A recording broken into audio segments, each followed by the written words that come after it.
जिन तस्वीरों को देखा शायद आपको लगेगा कि ये एक इवेंट है।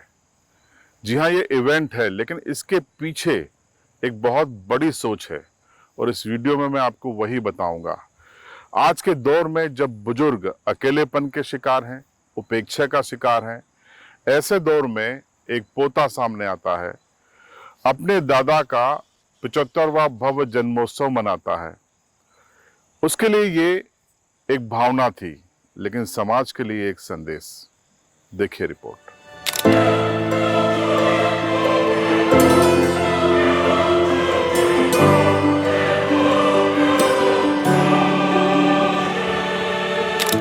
जिन तस्वीरों को आप देख रहे हैं, इसमें आपको एक बुजुर्ग शख्स दिखाई दे रहे हैं। दरअसल ये मध्य प्रदेश, राजस्थान समेत देश के कई इलाकों में संगीतमय कथा कहने वाले कथावाचक, कथा सम्राट ओम प्रकाश जी शर्मा उर्फ दा साहब हैं। पूरे इलाके में दा साहब के नाम से लोकप्रिय हैं। मध्य प्रदेश के अलावा राजस्थान, उत्तर प्रदेश, तमिलनाडु, गुजरात समेत देश के कई इलाकों में उनकी कथाएं चर्चित हैं। अब जब जीवन का 75वां बसंत उनके आया, तब उनके पोते हर्षित शर्मा ने इसे एक बड़ा इवेंट बनाने की ठानी। तो दा साहब का 75वां जन्मोत्सव मनाया गया। शहर भर में होर्डिंग लगे, पत्रिकाएं बांटी गईं, सैकड़ों लोगों को बुलाया गया। दा साहब का प्रवेश हुआ, उन पर पुष्प वर्षा की गई, उनको मंच पे ले जाया गया, उनके लिए भव्य मंच बनाया गया। चूंकि वो संगीत साधना करते रहे हैं, भागवत कथाएं करते रहे हैं, तो देश भर से संत समाज को बुलाया गया, देश भर से संगीत प्रेमियों और संगीतज्ञों को बुलाया गया। सभी को एक मंच पर हर्षित शर्मा ने एकत्रित किया। उद्देश्य सिर्फ यही था कि 75वां बसंत देख रहे दा साहब इस माहौल को जीवंत होते देख सकें, जो उन्होंने अपने 75 साल के जीवन में जिन्होंने जिया है। और ये तस्वीरें उसी वक्त की है जब हम आपको दिखा रहे हैं। अब आपको हम बताते हैं कि दा साहब आखिर हैं कौन।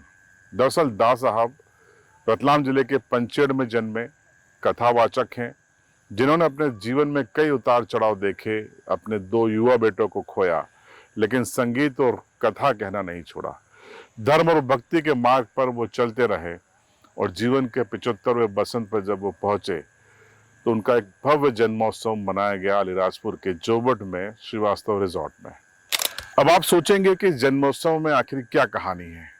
तो कहानी यही है कि आज के दौर में जब हम एक मकान के भीतर रहते हैं और एक मकान में कई कमरे होते हैं, परिवार के सदस्य उस कमरे को अपना जीवन मान लेते हैं, संसार मान लेते हैं, अपनी दुनिया मान लेते हैं।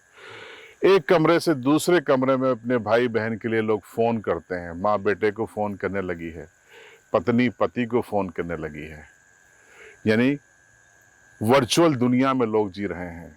और बुजुर्ग अकेलेपन का शिकार हैं, बुजुर्ग उपेक्षा का शिकार हैं। बुजुर्गों को चाहिए अपनों का वक्त, अपनों का सम्मान, अपनों का मान, जिसकी कमी से भारत समेत देश भर के बुजुर्ग जूझ रहे हैं।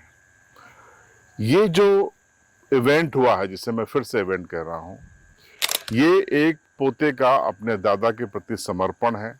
ये एक पोते का दुनिया के तमाम दादाओं को किस तरीके से रखना चाहिए, अपने पिता के पिता को किस तरीके से रखना चाहिए, उसकी एक वानगी है।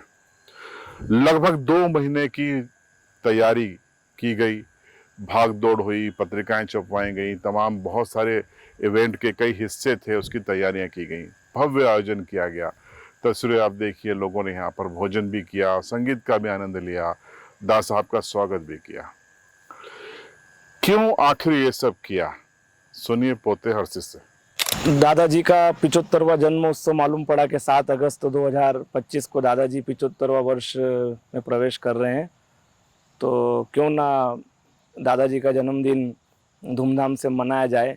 ऐसे मन में विचार आया, दोस्तों से चर्चा करी, क्या ऐसा मन में विचार है जोबट में अपन एक अच्छा कार्यक्रम रखते हैं जिसमें संत समागम भी हो, चूँकि दादाजी कथावाचक भी है, और संगीत समागम भी हो कि संगीत में भी दादाजी का शुरू से रहा है। तो इस हिसाब से मन में विचार आया, फिर जगह तय करी और 7 अगस्त को कार्यक्रम हुआ।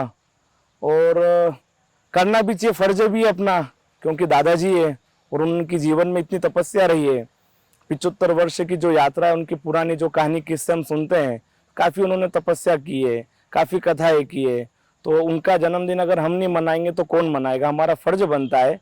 और मेरा सभी से यही निवेदन है कि घर में जो हमारे बुजुर्ग है, माता पिता है, दादा दादी है, उनको हमेशा प्रसन्न रखना चाहिए। अक्सर हम देखते हैं कि यार आदमी की अनुपस्थिति, आदमी नहीं रहता दुनिया में, उसके बाद लोग तरह तरह के बड़े बड़े आयोजन करते हैं स्मृति में। पर मेरा ये है कि जब सामने साक्षात व्यक्ति अगर है, उसको अगर प्रसन्नता दी जा सके, तो बस यही उद्देश्य था कि अच्छा सा एक आयोजन हो, कुल मिला के प्रसन्न रहे, स्वस्थ रहे। इस हिसाब से आयोजन हमने किया। उम्मीद है कि हर्षित की बात सुन के आपको वो भावना समझ में आ गई होगी जो हर पोते में, हर बेटे में होना चाहिए। अफसोस आजकल नहीं है या बेहद कम देखने को मिलती है। अब जब ये आयोजन हुआ, जब लोगों ने समर्पण देखा, आपने देखा होगा कि बच्चों के जन्मदिन भव्य मनाए जाते हैं, सियासतदानों के भव्य मनाए जाते हैं, खुद व्यक्ति अपना जन्मदिन एक बड़े इवेंट के रूप में मनाता है, लेकिन परिवार का जो बुजुर्ग जीवित है वो उसे खुशियां कैसे मिले, वो अपनी आंखों से उनको कैसे अनुभव कर सकता है, वो एहसास पहली बार लोगों ने देखा। तो लोगों के लिए भी ये चौंकने वाली बात थी। सुने प्रतिक्रियाएं। दास साहब के जन्म उत्सव में हम शामिल रहे और हमें बहुत कुछ सीखने को मिला। हम इस पीढ़ी जो नौजवान है उन्हें देखकर, उस कार्यक्रम को देखकर सीखने का मौका मिला। साथ में जो दास साहब का जन्म महोत्सव था वो समाज के लिए और युवाओं के लिए प्रेरणादायी रहा। खास करके इस क्षेत्र के जो जितने भी समाज के लोग हैं और जो नौजवान है उन्हें उस कार्यक्रम को देखकर सीखना चाहिए। मैं भी उनके कार्यक्रम में शिरकत की और देखा है हमने, पूरे रात भर उनके साथ रहा, बहुत कुछ हमें सीखने को मिला है। रही बात उनके पोता जो हमारे मित्र है हर्षित जी शर्मा, मैं उन्हें भी बधाई देता हूं, जो कि पोता होने के नाते उन्होंने एक पुत्र का फर्ज निभाते हुए दास साहब का 75 जन्म उत्सव मनाया। वो उन्हें मैं बहुत सारी बधाई और शुभकामनाएं देता हूं। उन्हें देखकर अन्य युवाओं को उनके जैसा काम करने की प्रेरणा लेना चाहिए। हमको शर्मा जी ने इनवाइट किया। गार्डन में पहुंचते हैं तो हमको ऐसा लगा कि ये कोई जन्मदिन नहीं है, ये एक बहुत भव्य प्रोग्राम है। जैसे जैसे हम अंदर गए तो संतों का भी यहाँ समागम था और हर प्रकार के संगीतज्ञ भी थे और दास साहब के परिचित जो पहले उन्होंने कथा की उनके साथी भी थे। तो हमको बहुत अच्छा लगा। और आज के समय में कोई भी, ये एक ऐसा वो बिंदु है कि कोई भी बेटा बाप के लिए ही नहीं करता है। जो ये शर्मा जी की बहुत बड़ी महानता है जो इन्होंने इनके दादाजी के लिए ये कार्य किया। और मैं तो इससे यही कहता हूँ कि ये संदेश समाज में जाना चाहिए, जिससे हमारे समाज को एक नई दिशा मिले। और मैं लास्ट ये कहता हूँ, धन्य है वो माँ जिसने हर्षित शर्मा जैसे बेटे को जन्म दिया, जिन्होंने बहुत भव्य प्रोग्राम किया। तो आपने लोगों की प्रतिक्रियाएं भी सुनी। अब आपको ये स्टोरी अधूरी है, ये वीडियो अधूरी है अगर हम हर्षित के बारे में ना बताएं। हर्षित भी पंचड़ में जन्मे। जब 14 साल के थे तब उनके पिता की मृत्यु हो गई। संकट था, परिवार को कैसे चलाया जाए, खुद को कैसे बढ़ाया जाए। पिताजी ने एक स्कूल खोला था। अपनी माँ की मदद से वो स्कूल को रन करने की कोशिश करने लगे। हर्षित ने पंचेड़ में पतासे बेचे, हर्षित ने अखबार बेचे, हर्षित ने मैकेनिक का काम किया। वो तमाम कोशिशें की, जीवटता के साथ संघर्ष करते हुए वो बड़े होने लगे। लेकिन दादा की छांव उन पर हमेशा रही, उनका आशीर्वाद हमेशा बना रहा। और उसके बाद हर्षित कुछ सालों पहले जोबट आ गए और यहाँ मामा पक्ष के सहयोग से और अपनी मेहनत से उन्होंने यहाँ पर एक अच्छे व्यवसायी के रूप में अपनी छवि बनाई, अपनी इमेज बनाई और उभर कर सामने आए। वही हर्षित शर्मा अपने दादा का ये 75वां जन्मोत्सव मना रहे थे। पिता का साया सिर पर नहीं था तो दादा दोहरी भूमिका में थे, लेकिन सभी तरीके की भूमिकाएं इस जन्मोत्सव के माध्यम से हर्षित ने निभाई। दादा कितने खुश हुए होंगे, प्रसन्न हुए होंगे, इसका आप अंदाज़ा लगा सकते हैं। उनकी तस्वीरें भी हम आपको स्क्रीन पे दिखाते हैं उस इवेंट की, जब उस इवेंट में मौजूद थे। उनका चेहरा, उनके चेहरे की चमक, रौनक बता रही है कि वो इस इवेंट से क्या सोच रहे हैं। लेकिन आप क्या सोच रहे हैं? क्या आपके परिवार में भी बुजुर्ग हैं? आपके कुटुंब में भी बुजुर्ग हैं? आपके आसपास भी बुजुर्ग हैं? आपने कभी सोचा है?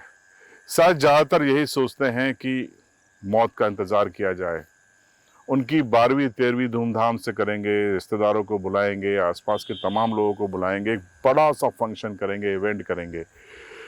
प्रतिस्पर्धा हो जाती है कि इनसे ज़्यादा भव्य करेंगे, 56 भोग बनवाएंगे।